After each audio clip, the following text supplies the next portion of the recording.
In today's video, I'm going to teach you how to create a blog on Shopify. By the end, you'll know exactly where to click, what each option means, and how to set your blog up so it's easy for customers and search engines to find. Start by heading to shopify.com and clicking Login to access your admin. Once you're in, look to the left-hand menu and click Content. This is where Shopify organizes things like files, pages, and your blog. From there, choose Blog Post from the drop-down. You'll land on the area that stores all of your articles. Before writing posts, it's a good idea to create the blog container they'll live in. To do that, click Manage Blogs, then click Add Blog. Give your blog a clear, descriptive title. This title helps both you and your visitors understand the purpose of the blog, like news, journal, or tips and tutorials. Don't worry, you can change it later if needed. Next, click the pencil icon to edit the search engine section. This controls how your blog appears in Google and other search engines.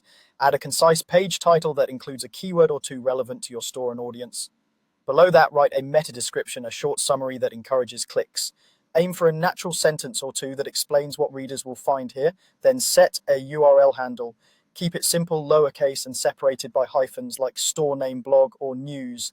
Keeping it short and descriptive helps with readability and SEO. You can choose to enable or disable comments for your blog. If you want community engagement, enabling comments can be great, but consider using moderation so you can approve messages before they appear.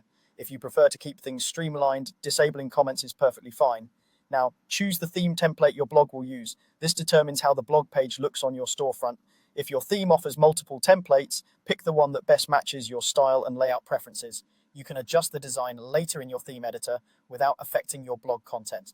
When everything looks good, click Save. That's it, your blog is created. From here, you can start adding individual blog posts, assign them to this blog, and publish whenever you're ready. Remember to keep titles clear, write helpful summaries, and stick to clean, readable URLs for the best results.